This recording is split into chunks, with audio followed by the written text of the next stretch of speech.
Originally developed for the FBI after the 1986 Miami shootout, after 38 and 9mm proved to be ineffective, the Bureau wanted to give agents more of a performance advantage. The 10mm showed promise. In fact, the Bureau said that, quote, the best performing round out of 9mm, 45 ACP, and 10mm was the 10mm. It had the most reliable penetration, matched 45 for permanent wound cavity, and was the most accurate of the three calibers at 25 yards. It's a flat shooting round. The FBI went so far to say the 10mm was the obvious best choice out of the three. Sadly, the 10mm didn't last long. With large frames and even larger recoil, some agents had a hard time handling the weapons or controlling the centimeter, as it's affectionately known. This resulted in an unsatisfying compromise. The 40 S&W, or as it's unaffectionately known, the 40 short and weak. This was essentially a shortened 10mm cartridge with less recoil and less performance, although 40 S&W could be harnessed in a 9mm size handgun. Local law enforcement agencies, who usually take cues from the FBI, similarly adopted the 40 S&W across the board. It was an extremely popular caliber as a result in the 90s and the early 2000s. Additionally, the 45 ACP kind of remained popular as the more powerful option of choice in comparison to 9 or 40. Basically, no one really saw the point in 10mm, and the cartridge largely went ignored for several decades. But now the gun community is being blinded by the light. That is the glorious 10mm round. It's seeing a surge in popularity. It's actually the second best-selling caliber behind 9mm among civilian shooters for at least one large manufacturer in their pistol line. More or less, it's seen as the next step up from 9mm. Good 9mm personal defense, like plus P 9mm, will hit the high end of the FBI's penetration recommendations consistently. That is, up to 18 inches of penetration in ballistic gel. 9mm also has the potential to double its size of expansion at those depths. It's a perfectly capable round and can throw down around 400 foot-pounds of energy. Not bad. But 10mm, like Billy Joel behind the wheel of a car, it'll push a 180 grain round damn near 1,200 feet per second out of a full-size pistol, meaning that it's stopping just shy of 600 foot-pounds of energy. Thus, while penetration and expansion are going to be similar to 9mm, you're talking almost 50% more energy. It's a devastating round for personal defense. 10mm's also been a huge hit with outdoorsmen, hunters, hikers, campers like myself. 10mm hardcast is more than capable against large grizzly and moose, as ballistic and anecdotal evidence has shown us. But you've got less recoil and greater capacity than 44 mag, as I demonstrated in my video where I took novice shooters to the range with a 44 mag revolver and a Glock 20 SF loaded with hardcast. With that all said, it's easy to see why 10mm's making a huge comeback. It's also easy to see why one of the most frequently asked questions I received before I visited SIG's headquarters in New Hampshire a year or two ago was, will there be a 10mm P320? It was the next question. I'll answer that one in a little more shorter answer. Yes, there will be. I mean, maybe that's, I don't know exactly when, but there will be a 10mm 320. Wow. So today on TFBTV, we're reviewing the new SIG P320 X-Ten. First shots with the SIG P320 X-Ten. We're at about 17, 18 yards.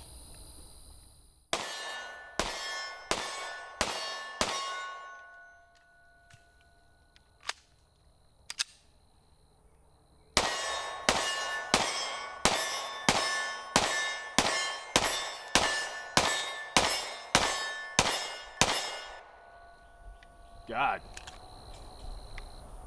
Oh, got one more in there, 50 yards. Here we go.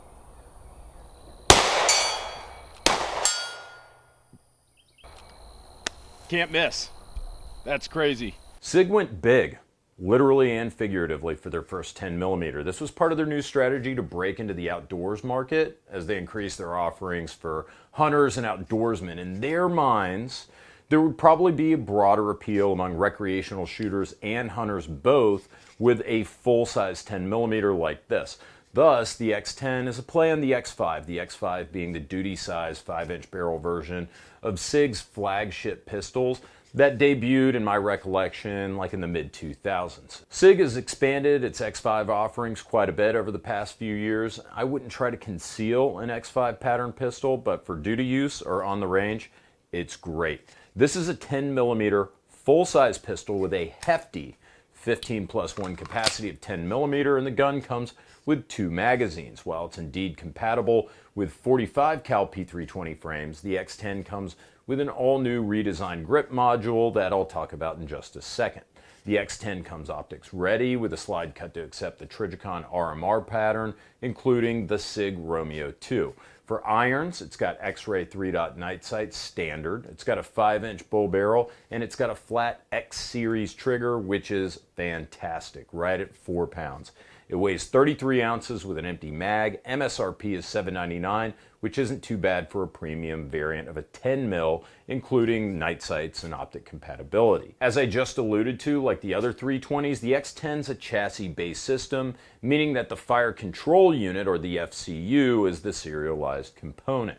You can just swap the FCU from frame to frame to frame at will. I know you're going to ask, yes, the 10mm FCU will work in other calibers of the P320, but other caliber P320 FCUs won't necessarily work with the 10mm. Said another way, it's likely that your P320 FCU won't work in the 10mm, but this 10mm FCU should work in everything else. And I know this question is going to get asked too. Yes, it could hypothetically include the flux radar. I bet you could drop the slide on there. I bet you could drop the FCU in there. Unfortunately, I think that the hang-up point is going to be the magazine. So I'm curious if somebody's going to produce something like the Raider for the 10mm. By the way, are you shitty at picking out gifts? Yeah, me too.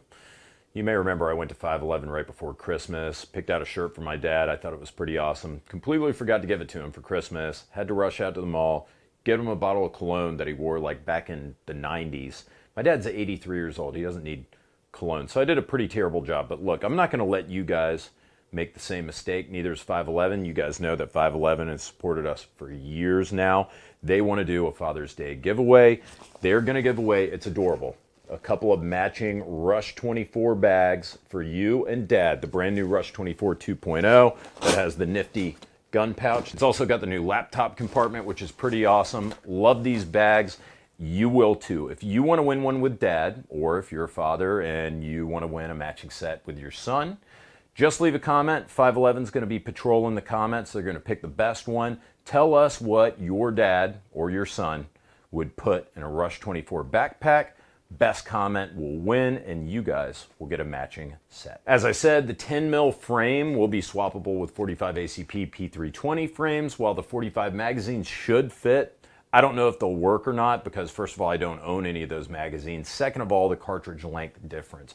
But I bet it's at least possible that 45 ACP mags will be compatible with the 10mm. Before you even shoot the X-Ten, when you pick it up, one of the first things you'll notice is it feels barely different from a 320 Legion frame for a 9mm. Yes, a 10mm is significantly more powerful than a 9mm, but as the FBI discovered, it doesn't matter if you can't shoot the thing worth a damn. 10 rounds, 10 yards. See if we can do it in 10 seconds.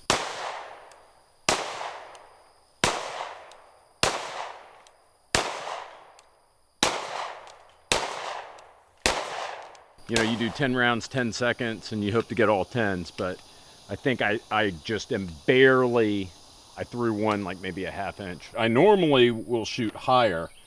With the SIG, I'm actually shooting like a little bit on the low side. So I noticed like my first 3 were kind of a little low, so I just moved the sights up a little, and everything else 10 ring.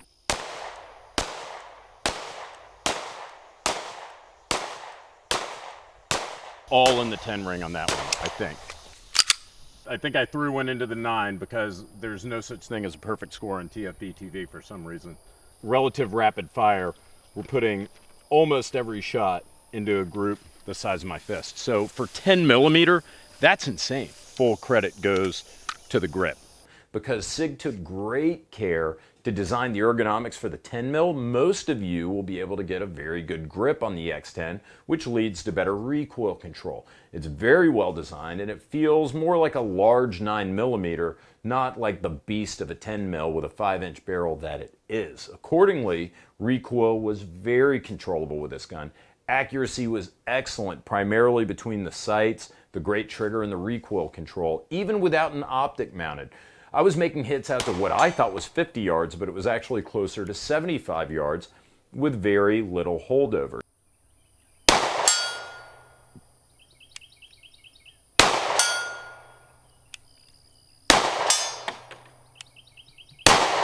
God, that's bananas. I mean, you don't even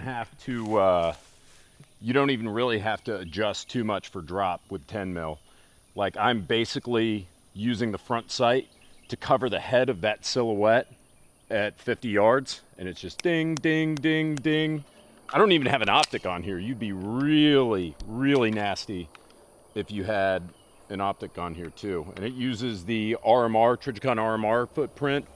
Sig said that they tested this with the Romeo 2, and the Romeo 2 was one of the only optics that would last 10,000 rounds on this gun. That's what they say, is be very careful about what optic you select to put on the X-Ten, because you're probably going to kill that optic if it's not built to a high enough standard. Now, to be fair, this is still a large gun, so the mass of the pistol does absorb some of the recoil. It's about a half-pound lighter than an all-steel 1911 though, and even with personal defense hollow point rounds that we were shooting, I felt like the recoil was less than that of a heavier single-stack 1911 and 45. 10 yards with the 105 grain hollow point personal defense ammo.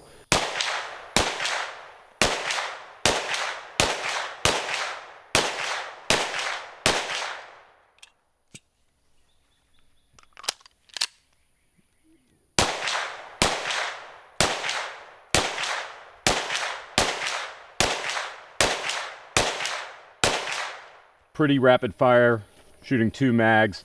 Like, that's pretty good. Again, I've got this propensity to shoot low with it, so maybe you hold higher. Maybe it's just me, but I mean, I'm very happy with the consistency, with the accuracy, and that was with personal defense hollow points. Fine, great for that matter.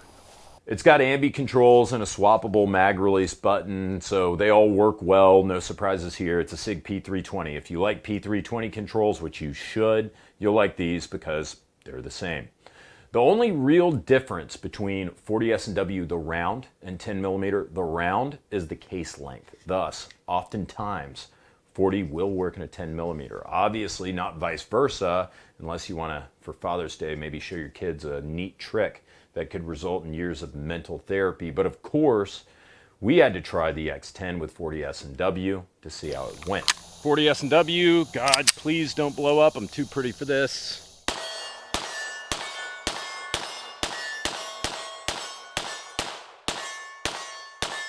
Yeah, just light recoiling. I mean, basically, it functioned flawlessly.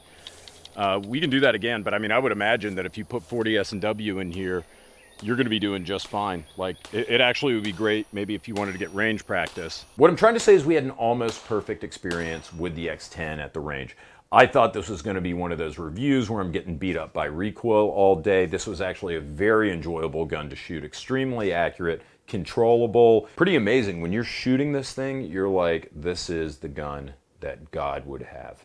10 mil is so powerful, yet it was relatively tame, and I'm gonna blame for that. Again, you've got the heavier weight, the 5-inch barrel, but really it boils down to these excellent ergonomics, and the grip is very well designed with this reconfigured 10mm grip module. But with all the flattery out of the way, let's talk about the negatives. My main negative, personally, is that this is the first and only configuration of the 10mm Sig P320 available today. It makes sense, I get it. Sig's trying to appeal to a broader audience here, and if Sig made only one 10mm, I guess they did the right thing to make a duty-sized gun. By the same token, as TFBTV found out a couple of years ago in ballistic testing, there's not much of a velocity loss from a 4.6-inch barrel to a 3.8-inch barrel with good 10mm ammo. I think this could be packaged well as a Sig P320 X compact with like a 3.9-inch barrel instead of the full-size duty pistol, so you could realistically consider it for concealed carry, or at least make a version that's lighter. Second, we had exactly 2 malfunctions with the second to last round in the first box with both magazines. Up. out of failure to extract. So it's important to document, I think.